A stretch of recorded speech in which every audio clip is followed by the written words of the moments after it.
Hello all of you. In today's session, we are going to revise income from other sources. A very short and very simplest head among all the five heads of income. Income from other sources में अगर section की range की अगर बात करो तो section 56 to section 59 वाला जो रेंज है ये अपना इनकम फ्रॉम अदर सोर्स में आता है. इसमें सबसे पहले सेक्शन 56 जो है वो अपना चार्जिंग सेशन है. दो टाइप के चार्जिंग सेशन है, एक general charging section that is section 56 subsection 1 and एक specific charging section 56 subsection 2. General charging session अपने को यह बोलता है कि कोई भी इनकम अगर रिमेनिंग चार हेड्स में कवर नहीं हो रहा है तो वो इनकम अदर हेड्स में जाएगा और वो टैक्सेबल होगा under income from other sources. Now house property है और ओनर हो तो इनकम फ्रॉम हाउस प्रॉपर्टी में जाएगा. कैपिटल एसेट्स है और उसको ट्रांसफर किया है तो कैपिटल गेन में जाएगा. सैलरी मिल रही है तो इनकम फ्रॉम सैलरी में जाएगा. बिजनेस या प्रोफेशन से रिसिप्ट है तो पीजीबीपी में जाएगा. जो भी इनकम ये फोर हेड्स ऑफ इनकम में नहीं आएगी वो income by default 56 subsection 1 general charging section के हिसाब से अदर सोर्स में टैक्सेबल होगा. एग्जैक्टली कौन सी इनकम आएगी तो उसके example section 56 subsection 2 specific charging section में बोला हुआ है. सबसे पहले बात करते हैं agriculture income. Agriculture income in India है तो वो फुल्ली एग्जेम्प्ट होगा under section 10 clause 1 because agriculture income के ऊपर टैक्स लेवी करने का पावर जो है वो स्टेट के पास रखा हुआ है. इसके लिए agriculture income in India exempt होगा. लेकिन अगर वही आउटसाइड इंडिया है तो वो क्या किया जाएगा, फुल्ली टैक्सेबल किया जाएगा. नेक्स्ट वाला रेंट. रेंट में तीन टाइप के रेंट हो सकते हैं. एक, अगर आपको rent other than house property से मिल रहा है, जैसे मुझे ओपन प्लॉट ऑफ लैंड से कोई रेंट मिल रहा है या तो फिर मुझे फर्नीचर या plant and machinery let out करके कुछ रेंट मिल रहा है और वो मेरा बिजनेस ही है लेट आउट करना, ऐसे मुझे जनरल असेट्स पे रेंट मिल रहा है तो वैसे वाले केसेस में वो मेरे लिए एडिशनल इनकम है तो वो इनकम फ्रॉम अदर सोर्स में जाएगा. अगर ए ने प्रॉपर्टी बी को लेट आउट किया, बी ने प्रॉपर्टी सब लेट आउट किया सी को, बी टेनेंट को जो रेंट मिल रहा है वो टेनेंट को रेंट मिल रहा है since he is not a owner तो इनकम फ्रॉम हाउस प्रॉपर्टी नहीं, वो कहां पे जाएगा, इनकम फ्रॉम अदर सोर्सेस में जाएगा, subletting from house property. And अगर कोई कंपोजिट रेंट मिल रहा है, कंपोजिट रेंट मतलब rent of building plus other assets, जैसे एग्जांपल कोई बिल्डिंग के साथ साथ आपने फर्नीचर भी लेट आउट किया है, बिल्डिंग के साथ साथ आपने other assets like plant and machinery वो सब जो था बिल्डिंग के अंदर वो भी आपने लेट आउट किया है. इसमें से अज्यूम करो बिल्डिंग का रेंट पे कर रहा है ओनर 2 लाख रुपया, फर्नीचर का रेंट पे कर रहा है 1 लाख रुपीस. अगर प्रॉपरली ब्रेकअप अवेलेबल है तो फिर बिल्डिंग का rent income from house property में जाएगा और फर्नीचर का rent income from other sources में टैक्सेबल होगा ओनर के हाथ में. लेकिन अगर ऐसा ब्रेकअप अवेलेबल नहीं है, एक लमसम 2,50,000 रुपीज रेंट पे दिया हुआ है तो कहना से यहाँ पे ब्रेकअप ही अवेलेबल नहीं है तो ऐसे वाले रेंट को बोलेंगे composite rent which is a combined rent of building and other assets. और कंपोजिट रेंट जो है वो हाउस प्रॉपर्टी में नहीं, कहां पे जाएगा, इनकम फ्रॉम अदर सोर्सेस में जाएगा. तो सर कंपोजिट रेंट में ज्यादा करके जो रेंट होगा वो तो बिल्डिंग का होगा तो फिर ये हाउस प्रॉपर्टी में क्यों नहीं टैक्सेबल किया, बिकॉज गवर्नमेंट वहां पे 30% का जो स्टैंडर्ड डिडक्शन मिलता है वो बेनिफिट असेसी को पास ऑन नहीं करना चाहती थी. इस रीजन की ऐसे बोला कि आपका ये जो रेंट है कंपोजिट वाला कहां पे टैक्सेबल होगा, income from other sources. If you want to take that 30% का स्टैंडर्ड डिडक्शन वाला benefit then give breakup. House property का कितना है, अदर्स फर्नीचर का कितना है, ब्रेकअप अवेलेबल नहीं है then entire rent will be taxable under the head other sources. Next वाला डिविडेंड. डिविडेंड वेदर आपको डोमेस्टिक कंपनी के पास से मिले, फॉरेन कंपनी के पास से मिले, कोऑपरेटिव सोसाइटी के पास से मिले, वेदर वो शेयर्स आपके लिए कैपिटल एसेट्स है या स्टॉक इन ट्रेड है, dividend always income from other sources में टैक्सेबल किया जाएगा. भले डिविडेंड फिर वो किसी ऐसे कंपनी के पास से मिला है जो एग्रीकल्चर ऑपरेशंस करती है, फिर भी वो डिविडेंड इन्वेस्टर के हाथ में क्या किया जाएगा, टैक्सेबल किया जाएगा. So dividend income always assessee के हाथ में क्या किया जाएगा, टैक्सेबल किया जाएगा. नेक्स्ट, विनिंग्स फ्रॉम लॉटरी वाली income. Winnings from lottery, crossword, puzzles, game show, उससे अगर कोई इनकम आ रही है तो वो इनकम आपके हाथ में क्या की जाएगी, टैक्सेबल की जाएगी. और इनफैक्ट ये इनकम स्टेट अवे कितने परसेंट टैक्सेबल होगी, 30% से एज अ कैजुअल इनकम आपके हाथ में टैक्सेबल किया जाएगा. इसके ऊपर फ्लैट 30% रेट ऑफ टैक्स आपको क्या करना है, अप्लाई करना है. अभी मेजॉरिटी स्टूडेंट के मिस्टेक क्या होता है, यहाँ पे 30% लेता है. बेटा यहाँ पे हम लोग इनकम निकाल रहे हैं, इनकम में पहले पूरा टैक्सेबल करो, जब भी नीचे हम लोग टैक्स निकालेंगे, टैक्स निकालने के टाइम पे उसके ऊपर 30% टैक्स लगाना है. फिर यूटीआई या म्यूचुअल फंड में अगर आपने इन्वेस्टमेंट किया है तो यूटीआई म्यूचुअल फंड से आपको डिविडेंड मिलेगा. डायरेक्टली अगर मैंने शेयर्स में इन्वेस्टमेंट किया है तो कंपनी से मुझे डिविडेंड मिलेगा. मैंने अगर म्यूचुअल फंड में इन्वेस्टमेंट किया है तो म्यूचुअल फंड ने कंपनी में इन्वेस्टमेंट क्या देगा, कंपनी डिविडेंड म्यूचुअल फंड को देगी, म्यूचुअल फंड वही डिविडेंड क्या करेंगे, इन्वेस्टर्स में डिस्ट्रीब्यूट करेंगे. तो वो डिविडेंड ही है तो वो इन्वेस्टर के हाथ में क्या किया जाएगा, टैक्सेबल किया जाएगा. अगर आपको कोई अवार्ड मिला गाइस, अवार्ड अगर गवर्नमेंट के पास से मिल रहा है, सेंट्रल या स्टेट गवर्नमेंट के पास से एज ऑनररी, तो वो आपके हाथ में फुल्ली एग्जेम्प्ट होगा अंडर सेक्शन 10 क्लॉज 17 है। अदरवाइज थिंक करो, ऐसा मतलब गवर्नमेंट आपको अवार्ड दे रही है, दूसरे पास से ऐसे टैक्स मांग रही है, तो वो कितना जिंदगी लेगा। इसके लिए गवर्नमेंट हमारे पास से अगर अवार्ड मिल रहा है तो वो फुल्ली एग्जेम्प्ट होगा अंडर सेक्शन 1017। लेकिन अगर आपको अदर्स के पास से अवार्ड मिल रहा है अदर देन गवर्नमेंट, तो वो आपके हाथ में फुल्ली टैक्सेबल किया जाएगा। सिर्फ गवर्नमेंट के पास से मिला तो फुल्ली एग्जेम्प्ट, अदर के पास से कुछ भी अवार्ड मिला है तो वो आपके हाथ में क्या किया जाएगा, फुल्ली टैक्सेबल किया जाएगा। देन एमपी एमएलए को अगर कोई सैलरी मिल रही है, first of all this salary is not taxable under the head income from salary, ये आपका इनकम फ्रॉम अदर सोर्सेस में आएगा, बिकॉज वो उनके लिए एडिशनल इनकम है, एम्प्लॉयर एम्प्लॉय रिलेशनशिप नहीं है, इसकी वजह से सैलरी में नहीं जाएगा, ये सैलरी उनके हाथ में फुल्ली टैक्सेबल होगा। लेकिन अगर डेली एंड कोई कॉन्स्टिट्यूंसी अलाउंसेस मिलता है, डेली या कॉन्स्टिट्यूंसी अलाउंसेस मिलेगा, तो वो उनके हाथ में फुल्ली एग्जेम्प्ट होगा अंडर सेक्शन 10 क्लॉज 70। लेकिन अगर 115 बीएससी में अगर आप गए रहेंगे तो आपको ये एग्जेम्पशन नहीं मिलेगा, और वो भी अमाउंट आपके हाथ में क्या किया जाएगा, फुल्ली टैक्सेबल किया जाएगा। तो daily and constituency allowances exempt है अगर आप ओल्ड टैक्स रिजाइम में हो तो, अगर आप न्यू टैक्स रिजाइम में हो 115 बीएससी में, तो इवन ये भी एग्जेम्पशन नहीं मिलेगा, और वो अमाउंट आपके हाथ में क्या किया जाएगा, टैक्सेबल किया जाएगा। माइनर चिल्ड्रन की इनकम, माइनर की इनकम पेरेंट्स के हाथ में क्लब की जाती है, the parent who is having higher income. लेकिन माइनर ने अगर खुद के स्किल एंड टैलेंट या मैनुअल वर्क से इनकम कमाया, या माइनर फिजिकली या मेंटली हैंडीकैप है, तो फिर पेरेंट्स के हाथ में क्लब नहीं होता। लेकिन अदर केसेस में the parent who is having higher income, उनके हाथ में ये माइनर की इनकम क्या की जाएगी, क्लब की जाएगी। भी क्लब हो रहा है तो पेरेंट्स के लिए वो कौन सा इनकम है, एडिशनल इनकम है, इसके लिए वो इनकम फ्रॉम अदर सोर्स में टैक्सेबल होगा। लेकिन माइनर इनकम के सामने आपको 1500 रुपीज का सेक्शन 10 क्लॉज 32 के अंदर क्या दिया जाएगा, एग्जेम्पशन दिया जाएगा। सेक्शन याद रखते वक्त मैंने थोड़े से फनी कोड वर्ड बनाते, जैसे example MP MLA daily allowances मिल रहा है, एमपी एमएलए मतलब ये गवर्नमेंट के लोग, गवर्नमेंट मतलब खतरा, खतरा मतलब 17। देखो 10 तो एग्जेम्पशन में रहेगा ही, खाली आपको सब सेक्शंस याद रखने, क्लॉज वाला सेक्शन याद रखना है। तो ऐसे याद रखो, एमपी एमएलए मतलब गवर्नमेंट के लोग, गवर्नमेंट मतलब खतरा, खतरा मतलब 17। Same logic for awards also, awards अगर गवर्नमेंट के पास से मिला है तो गवर्नमेंट मतलब खतरा, खतरा मतलब 17, एंड अवार्ड का ए ये आपको क्या मिलेगा, एग्जेम्पशन मिलेगा। माइनर चिल्ड्रन मतलब कौन होता है, जिसकी 32 टीथ्स नहीं होते, जिसकी 32 ही नहीं होती, वो माइनर चिल्ड्रन है। तो माइनर चिल्ड्रन का 10 क्लॉज 32 के अंदर आपको क्या मिलेगा, 1500 का एग्जेम्पशन मिलेगा। लेकिन यहां पे नंबर ऑफ चिल्ड्रंस के ऊपर कोई लिमिट नहीं है, जितने भी एसएससी के खुद के बच्चे रहेंगे वो हर बच्चे के हिसाब से 1500 रुपए का क्या मिलेगा, एग्जेम्पशन मिलेगा। नेक्स्ट वाला, डायरेक्टर्स को अगर बोर्ड मीटिंग अटेंड करने के लिए कोई सेटिंग फीस मिल रहा है, बोर्ड मीटिंग अटेंड करने के लिए कोई सेटिंग फीस मिला है, तो वो उसके लिए एडिशनल इनकम है, वो भी उसके हाथ में इनकम फ्रॉम अदर सोर्स में टैक्सेबल किया जाएगा। अच्छा, सेटिंग फीस में टीडीएस के साथ लिंकअप करके पढ़ाओ तो 194J में इसके ऊपर क्या किया जाएगा, 10% का टीडीएस काटा जाएगा। 194J में ऐसे तो अपना थ्रेशोल्ड 30,000 रुपीज का होता है, 30,000 के ऊपर अगर सिटिंग फीस है तो ही उसके ऊपर टीडीएस कट किया जाता है। लेकिन सिटिंग फीस के लिए वो 30,000 रुपीज का लिमिट एप्लीकेबल नहीं होगा, वो other professional fees, non compete fees, उसके लिए 30,000 रुपीज का लिमिट एप्लीकेबल है। सिटिंग फीस में कितना भी अमाउंट होने दो, 10% का टीडीएस उसके ऊपर कट करके रिमेनिंग अमाउंट पे किया जाएगा। फिर अगर कोई सुपरवाइजर है, वो सुपरवाइजर को पेपर सेटिंग फीस या सुपरवाइजिंग फीस मिल रहा है, वो भी एडिशनल इनकम है, तो इनकम फ्रॉम अदर सोर्सेज में टैक्सेबल किया जाएगा।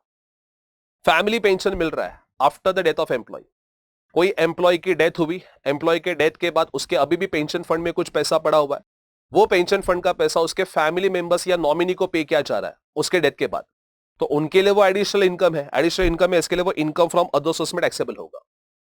लेकिन अगर कोई पेंशन या फैमिली पेंशन किसी ऐसे पर्सन को मिला है जिसको गवर्नमेंट के पास से कोई गैलेंट्री अवार्ड मिला था, महावीर चक्र, परमवीर चक्र, ऐसे कुछ नोबेल प्राइजेस मिले थे, तो उनके हाथ में वो फुल्ली एग्जाम किया जाएगा 10 क्लॉज 18 के अंदर। या तो फिर एम्प्लॉई, अगर आर्म फोर्स का एम्प्लॉय है जिसका डेथ हुआ है व्हाइल डिस्चार्जिंग ऑफिशियल ड्यूटी, उसके डेथ के बाद उसके फैमिली मेंबर्स को अगर पेंशन पे किया जा रहा है, तो वो भी उनके हाथ में फुल्ली एग्जेम्प्ट होगा अंडर सेक्शन 10 क्लॉज 19 के अंदर। बाकी केसेस में अगर नॉर्मल पेंशन मिल रहा है तो फैमिली पेंशन आपके हाथ में, फैमिली मेंबर्स के हाथ में क्या किया जाएगा, टैक्सेबल किया जाएगा। 115 बीएससी में भी आपको एग्जेम्पशन मिलेगा, इसमें आगे पढ़ेंगे हम लोग, स्टैंडर्ड डिडक्शन मिलता है, वो स्टैंडर्ड डिडक्शन 115 बीएससी में मिलेगा। लेकिन अगर मैं बात करूं चिल्ड्रंस की, तो 1032 के अंदर ये 1500 रुपए का एग्जेम्पशन नहीं मिलेगा 115 बीएससी में, और एमपी एमएलए को ये जो डेली अलाउंसेस का एग्जेम्पशन मिलता है ये भी नहीं मिलेगा। सिर्फ ये दो बेनिफिट विड्रॉ किए, बाकी सारे बेनिफिट्स क्या किए जाएंगे, 115 बीएससी के अंदर अलाउ किए जाएंगे। मतलब बाकी खाली 115 बीएससी और ओल्ड टैक्स रिजाइम में अदर सोर्सेस में क्या याद रखना है, दो बेनिफिट 115 बीएससी के पॉइंट ऑफ व्यू विड्रॉ किए, एक एमपी एमएलए का डेली अलाउंसेस एंड दूसरा माइनर चिल्ड्रन को 1032 के अंदर जो एग्जेम्पशन मिलता है वो तुम लोग का विड्रॉ किया गया है।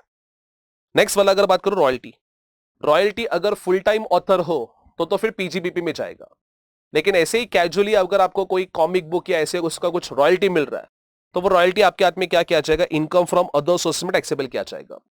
सी when this royalty income will be taxable under this head, if it is not going to tax under the head PGBP then only it will be taxable under the head other sources. अगर कोई full time professional writers है उनको अगर royalty मिल रहा है, author है उसको royalty मिल रहा है, तो उनके लिए वो बिजनेस इनकम है, वो पीजीबीपी में जाएगा। लेकिन अगर आपको एडिशनल इनकम के फॉर्म पे कोई रॉयल्टी इनकम हो रही है तो वो अदर सोर्सेस में टैक्सेबल होगा। नेक्स्ट, कीमैन इंश्योरेंस पॉलिसी से अगर कोई पैसा मिल रहा है तो कीमैन इंश्योरेंस पॉलिसी से जो भी पैसा मिला है वो भी आपके हाथ में क्या किया जाएगा, बेसिकली टैक्सेबल किया जाएगा। कीमैन मतलब जो कंपनी में जो की पर्सन होते हैं या ऑर्गेनाइजेशन में जो की पर्सन होते हैं उनके नाम पे पॉलिसी लिया है, तो उनके नाम पे जो पॉलिसी लेने के बाद जो भी मैच्योरिटी अमाउंट मिलेगा वो आपके हाथ में क्या किया जाएगा, टैक्सेबल किया जाएगा। लेकिन ये अमाउंट आइदर सैलरी या तो फिर पीजीबीपी या तो फिर अदर सोर्स में टैक्सेबल होगा। दैट डिपेंड्स अपॉन किसको पैसा मिला है कीमैन का, उसके बेसिस के ऊपर अप्रोप्रिएट हेड डिसाइड किया जाएगा। अगर एम्प्लॉई को कीमैन इंश्योरेंस पॉलिसी से पैसा मिला है तो मुझे एम्प्लॉई को मिल रहा है तो उसका जो प्रीमियम है वो तो एम्प्लॉयर ने पे किया रहेगा। तो कैसे एम्प्लॉयर की वजह से एम्प्लॉय को ये सब बेनिफिट मिल रहा है, तो एम्प्लॉई को अगर कीमैन इंश्योरेंस पॉलिसी से पैसा मिला है तो वो कहां पर टैक्सेबल होगा, इनकम फ्रॉम सैलरी में टैक्सेबल होगा। सर अगर ऑर्गेनाइजेशन को जैसे रिलायंस कंपनी को या तो फिर नॉर्मली पार्टनरशिप फर्म ने पार्टनर्स के नाम पे अगर कीमैन इंश्योरेंस पॉलिसी लिया है, पार्टनर्स को पैसा मिल रहा है तो उनको बिजनेस में से पैसा मिल रहा है तो वो कहां पे टैक्सेबल होगा, पीजीबीपी हेड में टैक्सेबल होगा। लेकिन अगर की पर्सन के डेथ के बाद उसके जो फैमिली मेंबर्स है, नॉमिनी है, वो नॉमिनी को अगर पैसा मिल रहा है तो वो उनके लिए एडिशनल इनकम है। एडिशनल इनकम है मतलब वो इनकम फ्रॉम अदर सोर्स में टैक्सेबल होगा। मतलब कीमैन इंश्योरेंस पॉलिसी का हेड डिसाइड किया जाएगा डिपेंड्स अपॉन पैसा किसको मिला है। अगर वह पैसा एम्प्लॉई को मिला रहेगा तो इनकम फ्रॉम सैलरी में जाएगा, अगर ऑर्गेनाइजेशन को पैसा मिल रहा है तो पीजीबीपी में टैक्सेबल होगा, और अगर एम्प्लॉई या फिर की पर्सन के नॉमिनी या लीगल हेड को पैसा मिला है तो वो इनकम फ्रॉम अदर सोर्सेस में टैक्सेबल होगा। टैक्सेबल तो होना ही है लेकिन अप्रोप्रिएट हेड में वो पैसा क्या किया जाएगा, टैक्सेबल किया जाएगा, डिपेंड्स अपॉन किसको पैसा वो रिसीव हुआ है। लेकिन अगर हम लोग as a general individual person ने लाइफ इंश्योरेंस पॉलिसी लिया है तो लाइफ इंश्योरेंस पॉलिसी के मैच्योरिटी के ऊपर जो भी पैसा मिलेगा वो पैसा आपके हाथ में क्या किया जाएगा, फुल्ली एग्जेम किया जाएगा, but subject to condition. 80C में जो तुम लोग को लिमिट्स है वो 80C के अंदर अमाउंट होना चाहिए, और एज पर अमेंडमेंट के हिसाब से जो अमाउंट है वो अमाउंट तुम लोग का आपका जो अमेंडमेंट के हिसाब से 5 लाख रुपीज उसके अंदर होना चाहिए। देखो वो अमेंडमेंट में तुम लोग ऐसा डिस्कस करता हूं, फाइनेंस एक्ट 23 के थ्रू गवर्नमेंट ने उसके ऊपर अमेंडमेंट किया था maturity of life insurance policy में। नाउ लाइफ इंश्योरेंस पॉलिसी में सबसे पहले तो 80C का एक बार लिमिट तुम लोग को रिवाइज करवा दो। 80C के केसेस में याद करो, 80C के केसेस में अगर पॉलिसी टेकन बिफोर 2012 है तो मैक्सिमम 20% ऑफ सम एश्योर्ड होना चाहिए। अगर 20% ऑफ सम एश्योर्ड तक है तो फिर वो अमाउंट आपके हाथ में क्या किया जाएगा, बेसिकली एग्जिम किया जाएगा मैच्योरिटी के टाइम पे। 2012 के बाद पॉलिसी लिया है तो आपका पॉलिसी का प्रीमियम 10% ऑफ सम एश्योर्ड से नीचे होना चाहिए। अगर है तो वो अमाउंट आपके हाथ में क्या किया जाएगा, एग्जिम किया जाएगा। लेकिन अगर उससे ज्यादा है तो वो अमाउंट आपके हाथ में टैक्सेबल किया जाएगा। एग्जाम्पल के लिए मैंने 15-16 में पॉलिसी लिया है, पॉलिसी का अमाउंट जो है 6 लाख रुपीज है। हर साल जो प्रीमियम पे करता हूं मैं 42,000 रुपीज का प्रीमियम पे करता हूं। पहले तो 15-16 में पॉलिसी लिया मतलब 2012 के बाद वाला पॉलिसी है, इसमें 20 नहीं 10% का लिमिट एप्लीकेबल होगा। 6 लाख का 10% मतलब 60,000 आएगा। यहां पे मेरा प्रीमियम अमाउंट 42,000 है मतलब 60,000 से लोअर है, मतलब मेरा premium paid is up to 10% है। अप टू 10% है तो मैच्योरिटी अमाउंट जो भी मुझे मिलेगा वो मेरे हाथ में क्या किया जाएगा, फुल्ली एग्जिम्प्ट होगा अंडर सेक्शन 10 क्लॉज 10D के हिसाब से। लेकिन अगर ये प्रीमियम 42,000 नहीं होता, अगर ये प्रीमियम 62,000 होता तो कहना से मोर देन 10% हो रहा है। 60,000 से ज्यादा मतलब मोर देन 10% हो रहा है तो मैच्योरिटी के टाइम पे जो भी पैसा मिलेगा वो मेरे हाथ में क्या किया जाएगा, टैक्सेबल किया जाएगा। सो मैच्योरिटी का अमाउंट टैक्सेबल या एग्जेम्प्ट डिपेंड्स आप कितना प्रीमियम पे करो। अगर आपका प्रीमियम 80C में जो लिमिट है उसके अंदर है दैट इज 20%, 2012 के पहले वाला पॉलिसी, 2012 के बाद वाला पॉलिसी रहेगा तो 10%, और अगर फिजिकली हैंडीकैप के नाम पे पॉलिसी लिया है ऑन और आफ्टर 1 अप्रैल 13 तो वहां पे 15% का प्रोविजन एप्लीकेबल होगा। अगर आपका annual premium paid with in that limit है तो what ever maturity amount you will receive that is fully exempt होगा। और उससे ज्यादा है तो वो अमाउंट आपके हाथ में टैक्सेबल किया जाएगा। इसी के कॉन्टेक्स्ट में फाइनेंस एक्ट 2023 में और एक इंपॉर्टेंट अमेंडमेंट लाया गया कि लाइफ इंश्योरेंस पॉलिसी में अगर आपका जो प्रीमियम अमाउंट है पूरे साल का, if it is more than 5 lakh है, तो भले वो 80C के विद इन लिमिट है, फिर भी वो अमाउंट आपके हाथ में टैक्सेबल किया जाएगा। मतलब आपके पास मल्टीपल नंबर ऑफ पॉलिसीज आपने लिए 1 अप्रैल 23 और उसके बाद में आपने जो पॉलिसीज लिए है वो सारे पॉलिसीज का प्रीमियम अमाउंट कंबाइनली अगर 5 लाख के अंदर है तो मैच्योरिटी अमाउंट एग्जेम्प्ट होगा, और अगर 5 लाख से ज्यादा है तो मैच्योरिटी अमाउंट उन पॉलिसी से जो मिल रहा है वो आपके हाथ में क्या किया जाएगा, टैक्सेबल किया जाएगा। ये अमेंडमेंट कब से एप्लीकेबल होगा, 1 अप्रैल 23 एंड ऑनवर्ड्स जो भी पॉलिसी लिए जाएंगे उसके लिए ये लिमिट एप्लीकेबल होगा। मतलब 10% का लिमिट जो है 2012 वाला पॉलिसी के बाद वाला वो तो एप्लीकेबल है ही, और उसके साथ अभी ये 5 लाख रुपीस वाला भी बेटा लिमिट एप्लीकेबल हो जाएगा। इसको एक्सप्लेन करने के लिए देखो, आप मैंने नीचे एग्जांपल लिया है। प्रेम, रतन एंड चमन, इन्होंने लाइफ इंश्योरेंस पॉलिसी लिया 15 जुलाई 23।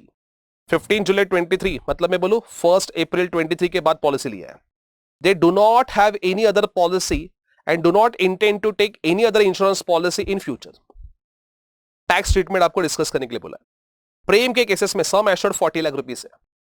40 लाख रुपीस है तो पहले मैं वो 10% वाला लिमिट अप्लाई करूंगा 80C वाला। 40 लाख का 10% मतलब 4 लाख रुपीस। सर मेरा प्रीमियम तो 3,50,000 है, मतलब कहने से 10% के अंदर है, प्लस अमेंडमेंट के हिसाब से 5 लाख के ऊपर नहीं है, 3,50,000 मतलब 5 लाख के अंदर है, तो मैच्योरिटी अमाउंट जो भी मुझे मिल रहा है 49 लाख रुपीस, ये मेरे हाथ में क्या किया जाएगा, फुल्ली एग्जेम किया जाएगा, because my premium amount is neither more than 10% of sum assured nor more than 5 lakh rupees. तो 80C भी मुझे अट्रैक्ट नहीं हो रहा है और वो अमेंडमेंट भी एप्लीकेबल नहीं हो रहा है, इसके वजह से मैच्योरिटी अमाउंट मेरे हाथ में क्या किया जाएगा, फुल्ली एग्जेम किया जाएगा। रतन के केसेस में सम एश्योर्ड 70 लाख रुपीस है, 70 लाख का 10% आएगा 7 lakh rupees. Premium paid 6,20,000 which is less than 10% है, लेकिन 6,20,000 मतलब मोर देन 5 लाख रुपीस है। Sir more than 5 lakh rupees है तो ऑब्वियसली मैच्योरिटी अमाउंट मेरे हाथ में क्या किया जाएगा, टैक्सेबल किया जाएगा। लेकिन क्या पूरा मैच्योरिटी अमाउंट मेरे लिए इनकम है? नहीं सर, इतने साल तक मैंने उसका प्रीमियम भी तो पे किया है, वो मेरे लिए खर्चा है, उस खर्चे का मैं क्या लूंगा, डिडक्शन लूंगा।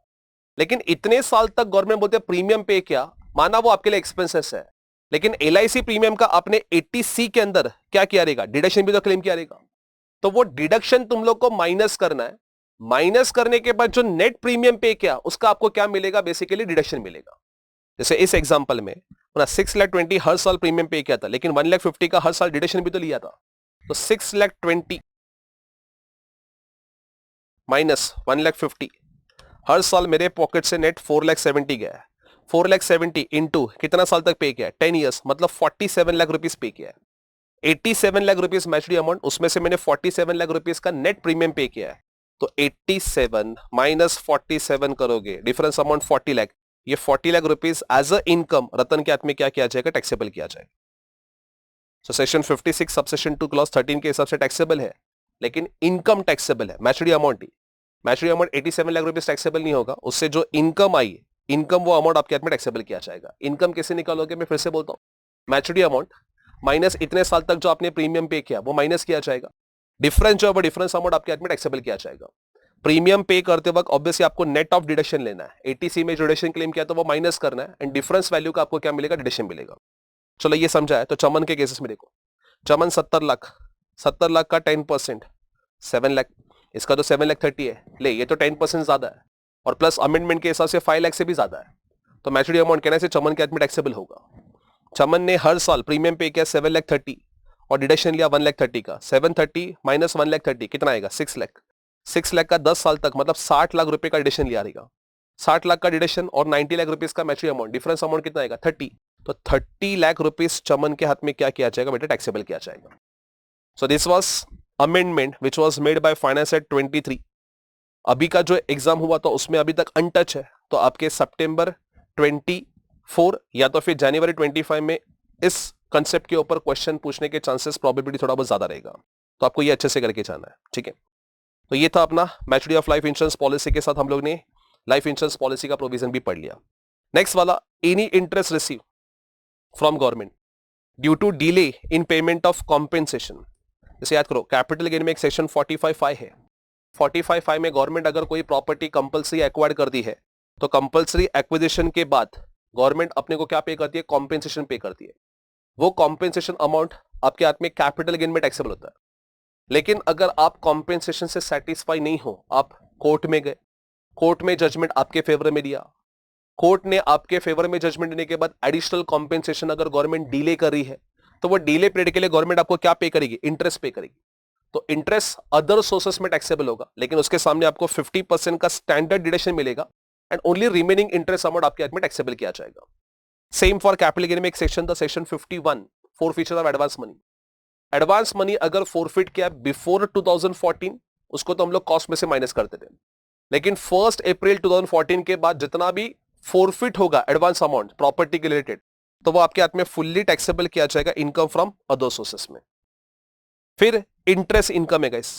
इंटरेस्ट इनकम में अगर गवर्नमेंट सिक्योरिटीज से अगर कुछ इंटरेस्ट मिल रहा है, ये सब पब्लिक प्रोविडेंट फंड, ये सब नॉर्मली गोल्ड डिपॉजिट बॉन्ड्स, ये गवर्नमेंट सिक्योरिटीज के नाम दिए हुए।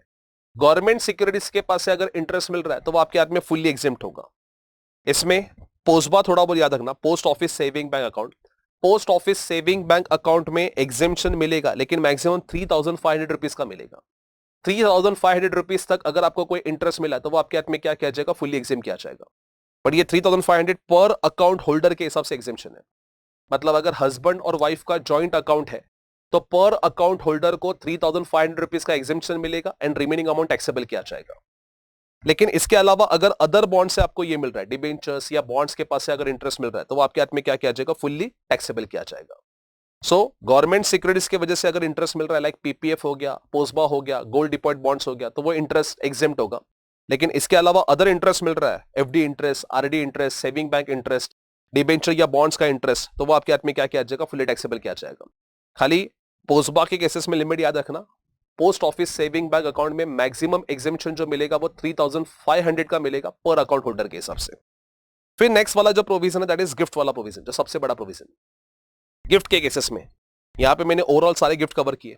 सबसे पहले तो अगर गिफ्ट आपको एम्प्लॉयर के पास से मिल रहा है तो सैलरी में रिवीजन में आपने देखा रहेगा, एम्प्लॉयर के पास से गिफ्ट मिल रहा है, कैश में मिला तो फुल्ली टैक्सेबल, काइंड में मिला है अप टू 5,000 है तो फुल्ली एग्जिम्प्ट, मोर देन 5,000 है तो 5,000 तक एग्जिम्प्ट, बैलेंस वैल्यू क्या किया जाएगा? टैक्सेबल किया जाएगा।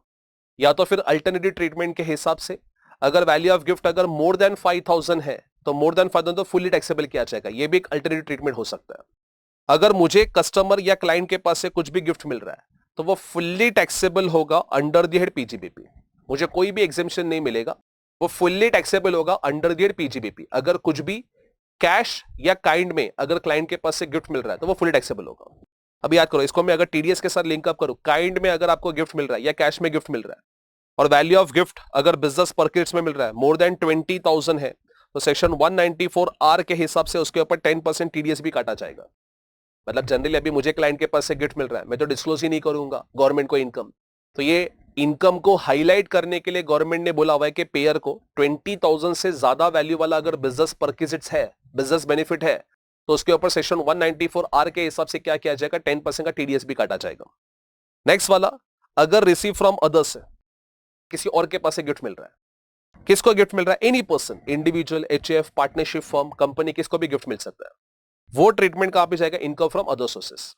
अभी इसमें आई एम डॉक्टर एलसी में गिफ्ट मिल रहा है तो वो फुल्ली एग्जिम्प्ट होगा अंडर सेक्शन 56 सबसेक्शन 2 क्लॉज 10 के हिसाब से। सेक्शन इंपॉर्टेंट है, आपको याद रखना है, 56 सबसेक्शन 2 क्लॉज 10 के हिसाब से आई एम डॉक्टर एलसी वाले जो गिफ्ट है वो एग्जिम्प्ट हो गए। आई एम डॉक्टर एलसी अपना कोड वर्ड है। आई एम डॉक्टर एलसी में क्या क्या आएगा सर? I stands for inheritance, M stands for marriage, शादी के टाइम पे जो गिफ्ट मिलेंगे वो, D stands for contemplation of death, death के वजह से अगर बाय डिफॉल्ट कोई गिफ्ट पास ऑन हो रहे तो, रिलेटिव्स के पास से आपको कोई गिफ्ट मिले तो, local authority and charitable trust.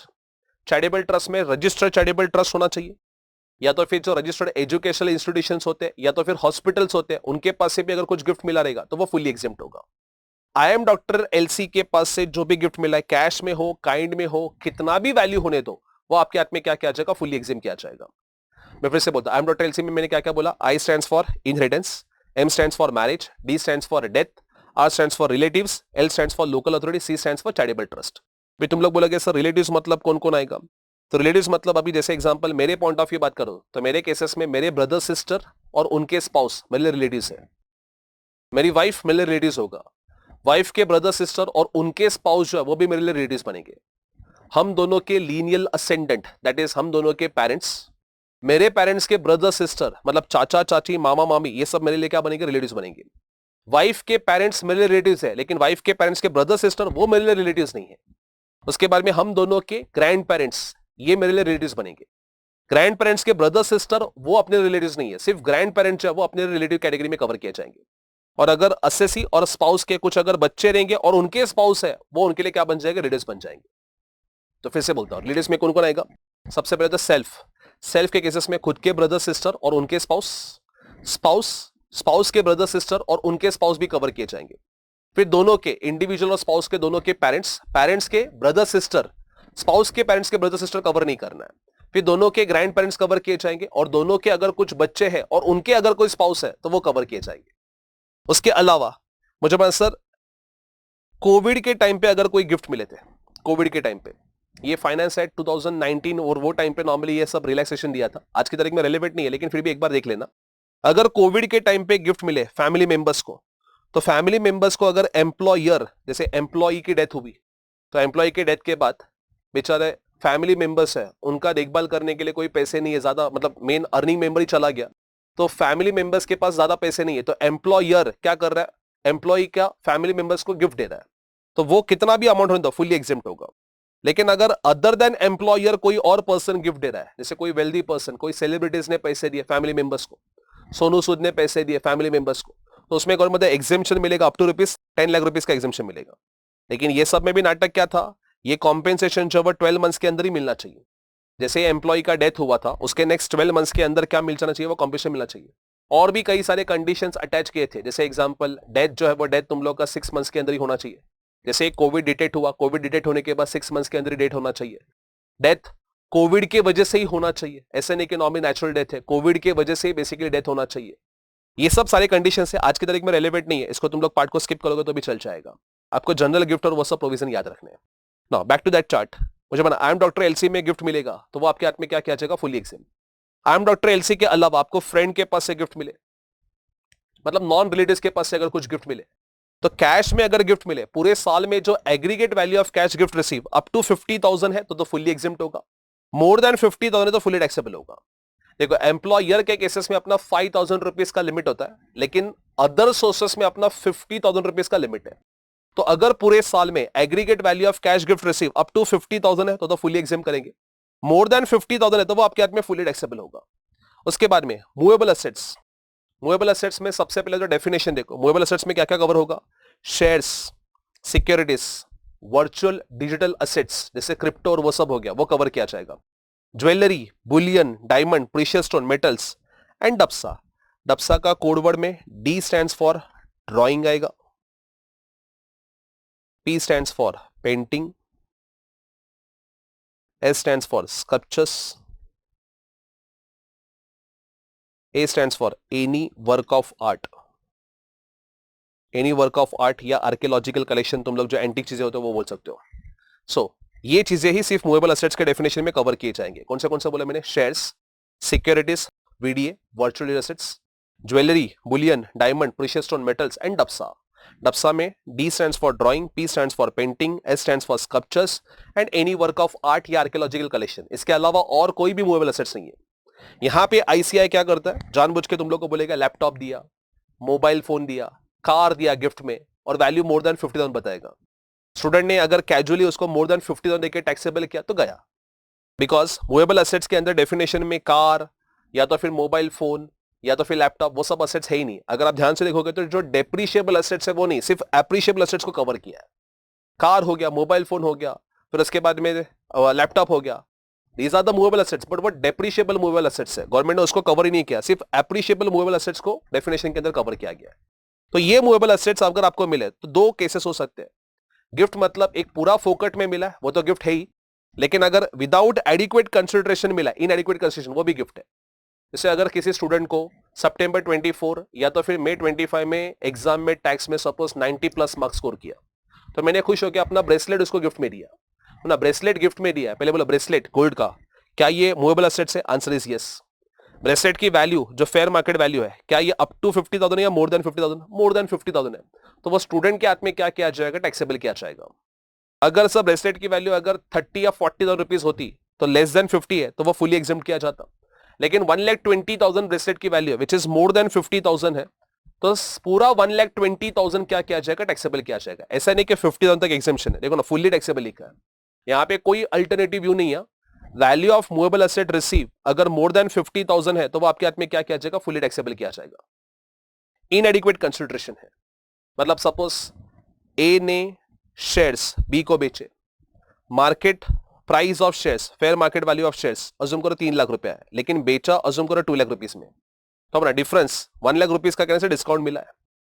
B ने शेयर्स मार्केट से लोअर प्राइस पे परचेस किए, 3 लाख के शेयर्स 2 लाख में मिले, तो 1 लाख रुपीस का गिफ्ट हुआ।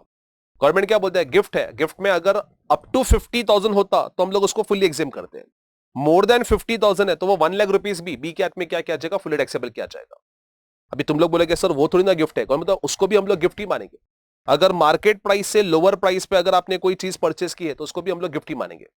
मतलब गिफ्ट एक ब्रॉडर डेफिनेशन है, जहां पे बोला कि विदाउट कंसिडरेशन है वो तो गिफ्ट है ही, इवन इनएडिक्वेट कंसिडरेशन जो है तो वहां पे difference between market value and transfer price अगर अप टू 50 है तो एग्जेम्प्ट, मोर देन 50 रहेगा तो वो भी टैक्सेबल किया जाएगा। अगर इमूवेबल प्रॉपर्टी है guys, immovable property same provision, immovable property में विदाउट कंसिडरेशन में जो आपको प्रॉपर्टी मिली है उसका stamp duty value of immovable property अगर अप टू 50,000 है तो फुली एग्जेम्प्ट, मोर देन 50,000 रहेगा तो फुली टैक्सेबल होगा। लेकिन इनएडिक्वेट कंसिडरेशन में यहां पे थोड़ा बहुत आपको ध्यान रखना है, ये सेक्शन 50C जैसा ही है, कैपिटल गेन के अंदर है वैसा। इनएडिक्वेट कंसिडरेशन में है तो difference between AP and SDB देखा जाएगा, मतलब agreement price and stamp duty value. अगर agreement price and stamp duty value 50,000 से ज्यादा है as well as 10% of agreement price से ज्यादा है, यस तो फुली टैक्सेबल होगा, अदरवाइज फुली एग्जेम्प्ट होगा। एग्जांपल के तौर पे ए ने प्रॉपर्टी बी को बेचा जहां पे एग्रीमेंट प्राइस 70 लाख है, stamp duty value 90 lakh rupees है, तो आप बोलो यहां पे गिफ्ट कितना रुपीस है, गिफ्ट हो रहा है 20 लाख रुपीस का। स्टैम्प ड्यूटी वैल्यू गवर्नमेंट के रिकॉर्ड के हिसाब से वैल्यू ऑफ प्रॉपर्टी 90 लाख है, बी बोल रहा है कि मुझे तो प्रॉपर्टी 70 लाख रुपीस में परचेस किया है, इसमें जरूर definitely black and white transaction किया रहेगा, इसके से गवर्नमेंट टैक्सेबल कर रही है। गवर्नमेंट बोल रही है हमारे रिकॉर्ड के हिसाब से what is the value of property 90 lakh, आपको प्रॉपर्टी 70 लाख में मिली, मतलब 20 लाख रुपए का गिफ्ट है। 20 लाख रुपए का गिफ्ट, क्या ये मोर देन 50,000 है, आंसर इज यस। क्या ये मोर देन 10% ऑफ एग्रीमेंट प्राइस है, देखो एग्रीमेंट प्राइस 70 लाख, 70 लाख का 10% मतलब 7 लाख, गिफ्ट तो मेरा 20 लाख है मतलब 7 लाख से ज्यादा है। क्या ये मोर देन 10% ऑफ एग्रीमेंट प्राइस भी कंडीशन फुलफिल कर रहा है, यस सर, दोनों कंडीशन फुलफिल कर रहा है, इसके से ये 20 लाख रुपीस गिफ्ट आपके हाथ में क्या किया जाएगा, टैक्सेबल किया जाएगा। सो आपको डिफरेंस देखना है, difference between AP and SDB more than 50,000 as well as more than 10% of agreement price होना चाहिए, है तो वो आपके हाथ में फुली टैक्सेबल करेगा, नहीं है तो वो आपके हाथ में क्या किया जाएगा, फुली एग्जेम किया जाएगा। ये था अपना गिफ्ट वाला प्रोविजन गाइस, ठीक है। नाउ कुछ other general provisions 56 subsection 2 clause 7B के हिसाब से, अगर कोई क्लोजली हेल्ड कंपनी है, पहले तो क्लोजली हेल्ड कंपनी मतलब ऐसी कंपनी जिसमें पब्लिक ज्यादा सब्सटेंशियली इंटरेस्टेड नहीं है, best example is private company. कोई ऐसी क्लोजली हेल्ड कंपनी है जिसने अपने मार्केट के अंदर शेयर्स इशू किए जिसका price face value as well as market price से ज्यादा है, तो difference between market price and issue price जो है वो डिफरेंस वैल्यू एसएससी के हाथ में क्या किया जाएगा, टैक्सेबल किया जाएगा। जैसे अज्यूम करो कंपनी का जो है फेस वैल्यू जो है 10 रुपीस है, मार्केट प्राइस जो है 12 रुपीस और इशू प्राइस 15 रुपीस में किया है, तो अपना मार्केट में आपके शेयर्स का वर्थ था 12 रुपीस लेकिन आपने 15 रुपए में इशू किया, मतलब आपको 3 रुपीस इनकम हुआ है। तो डिफरेंस बिटवीन, पहले ये चेक करो क्या issue price more than face value है, यस। क्या issue price more than market price भी है, यस। तो difference between issue price and market price 3 rupees closely held company के हाथ में क्या किया जाएगा, टैक्सेबल किया जाएगा। Another example, sir face value 10 रुपया है, मार्केट प्राइस जो है वो 8 रुपीस है, इशू प्राइस 10 रुपया है। Sir issue price market price से ज्यादा है लेकिन क्या फेस वैल्यू से ज्यादा है, नहीं, exactly equal to face value है, तो कुछ भी टैक्सेबल नहीं होगा, पूरा अमाउंट क्या हो जाएगा, एग्जेम्प्ट हो जाएगा। माना कि 2 रुपीस ज्यादा रुपये तुम लोगों को मिला हुआ है लेकिन वो 2 रुपीस आपके हाथ में एग्जेम्प्ट किया जाएगा बिकॉज प्रोविजन के हिसाब से your issue price face value as well as market price दोनों से ज्यादा होना चाहिए, तो ही difference between issue price and market price आपके हाथ में क्या किया जाएगा, टैक्सेबल किया जाएगा। ये अपना 56 सबसेक्शन 2 क्लॉज 7B है। फिर जैसे हर हेड में अपने को क्या मिलता है, डिडक्शन का बेनिफिट मिलता है, वैसे same way income from other sources में भी अपने को डिडक्शन का बेनिफिट मिलेगा। इसमें सेक्शन 57 के हिसाब से आपको डिडक्शन मिलता है, कोई भी इनकम टैक्सेबल है तो उसके रिलेटेड जो भी खर्चे रहेंगे, एक्सपेंसेस रहेंगे, वो आप डिडक्ट करोगे। कोई भी एग्जेम्प्ट इनकम है, जैसे agriculture income in India exempt है, तो उसके लिए कोई एक्सपेंसेस रहेगा तो वो स्टेट अवे क्या किया जाएगा, इग्नोर किया जाएगा। कैजुअल इनकम है, winnings from lottery, crossword puzzles वाला, वो तो फ्लैट 30% से टैक्सेबल होता है, तो उसके रिलेटेड एक्सपेंसेस भी क्या किए जाएंगे, इग्नोर किए जाएंगे। फैमिली पेंशन है after the death of employee, तो उसमें गवर्नमेंट ने स्टैंडर्ड डिडक्शन दिया हुआ है 1/3 ऑफ एक्चुअल अमाउंट रिसीव और 15,000 विच इज लोअर का। मतलब अज्यूम करो फैमिली पेंशन आपको 6,000 हर महीने मिल रहा है, हर महीने 6,000 इंटू 12 मंथ्स कितना आएगा, 72,000 का पेंशन मिला है। इसका 1/3 ऑफ एक्चुअल अमाउंट रिसीव मतलब 24,000 और 15,000 विच इज लोअर के हिसाब से 15,000 का एग्जेम्पशन मिलेगा और रिमेनिंग अमाउंट आपके हाथ में क्या किया जाएगा, टैक्सेबल किया जाएगा। सो यहां पे आपको स्टैंडर्ड मैनर में क्या मिल रहा है, डिडक्शन मिल रहा है। फिर डिविडेंड है, तो गाइस डिविडेंड के केसेस में सबसे पहले तो सिर्फ एक ही एक्सपेंसेस का डिडक्शन मिलेगा, that is interest on loan. Loan भी किसके लिए लेना, आपको परचेस ऑफ शेयर्स के लिए। आपने कोई जनरल लोन लिया रहेगा, उस जनरल लोन का इंटरेस्ट का डिडक्शन नहीं मिलेगा, सिर्फ और सिर्फ परचेस ऑफ शेयर्स करने के लिए आपने बैंक के पास से लोन लिया, उसके ऊपर जो आप इंटरेस्ट पे करोगे सिर्फ उस इंटरेस्ट का डिविडेंड के अगेंस्ट आपको डिडक्शन मिलेगा, that to subject to 20% of your dividend income, उससे ज्यादा नहीं। मतलब असम करो आपको डिविडेंड इनकम हुआ है 6 लाख, ये डिविडेंड आपको शेयर्स के अगेंस्ट मिला था, उस शेयर्स में इन्वेस्टमेंट करने के लिए आपने बैंक के पास से लोन लिया था, इंटरेस्ट टू बैंक आप पे कर रहे हो, अज्यूम करो 90,000 मतलब 6 लाख का 20%, 1,20,000, मेरा इंटरेस्ट सिर्फ 90,000 है, विद इन लिमिट है, तो पूरा 90,000 का मुझे डिडक्शन मिलेगा और रिमेनिंग 5,10,000 डिविडेंड इनकम मेरे हाथ में टैक्सेबल होगा।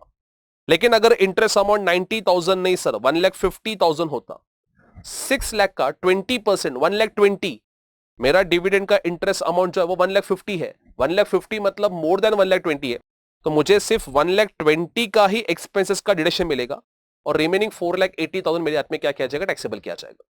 मतलब आपको इंटरेस्ट ऑन लोन का डिडक्शन मिलेगा जरूर, but subject to maximum 20% of your dividend income, उससे ज्यादा नहीं।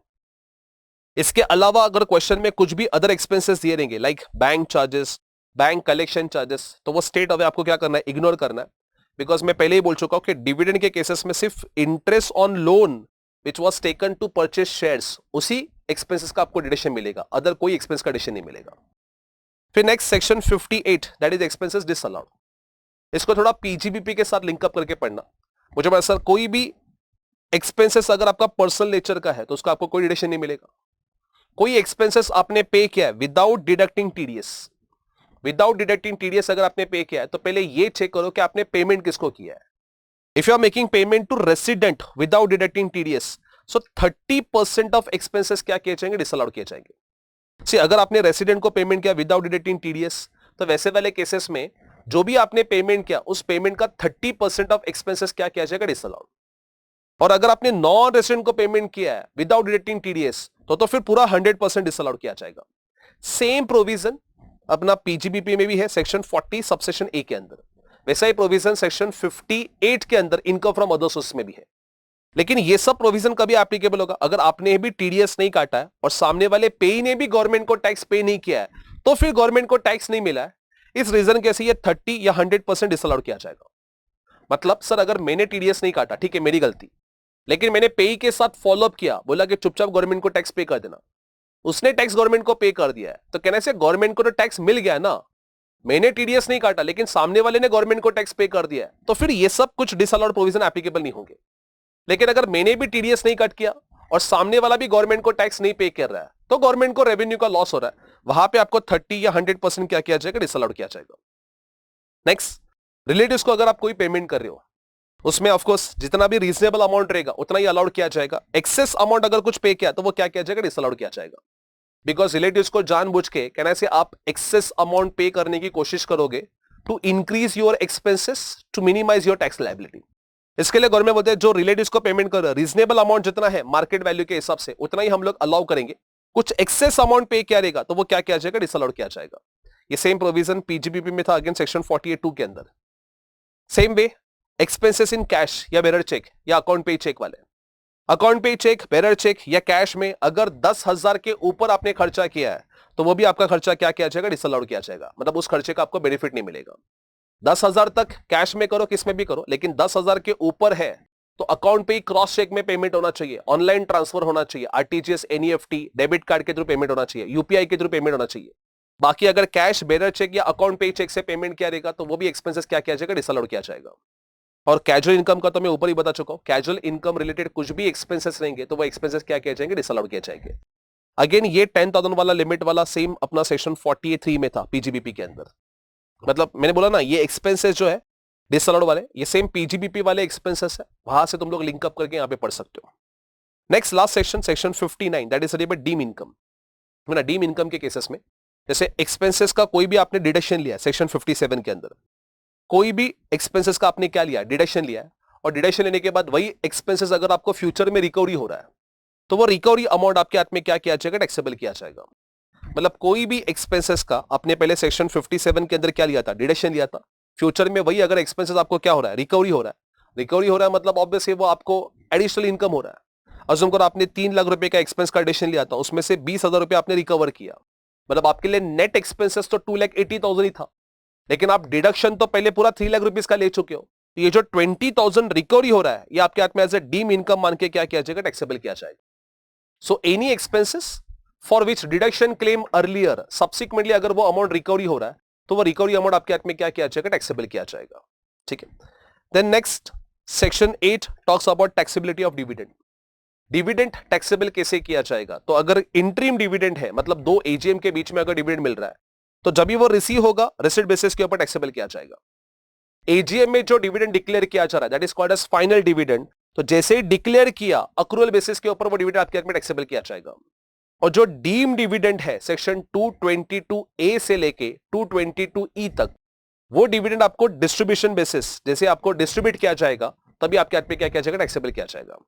सो section 8 talks about taxability of dividend, interim dividend taxable on receipt basis, final dividend taxable on accrual basis, and deem dividend जो है वो जब भी तुम लोग को डिस्ट्रीब्यूट किया जाएगा तभी आपके हाथ में क्या किया जाएगा, टैक्सेबल किया जाएगा। So that was your revision for income from other sources guys. Income from other sources again very small topic है, इसमें से सबसे ज्यादा इंपॉर्टेंट वाला प्रोविजन अगर बात करो तो इंपॉर्टेंट प्रोविजन में अपना एक तो वो डिविडेंड इनकम के सामने वो एक्सपेंसेस का आपको लिमिट याद रखना है, इंटरेस्ट ऑन लोन वाला 20%। दूसरा वाला गिफ्ट वाला प्रोविजन जो हमेशा ज्यादा करके एग्जाम में टारगेट किया जाता है, गिफ्ट वाला प्रोविजन आपको अच्छे से पढ़ के जाना है। ठीक है, so that's it, this is for your income from other sources guys. Study well, next lecture में हम लोग मिलते हैं किसी और रिवीजन वीडियो के साथ। Thank you guys, take care.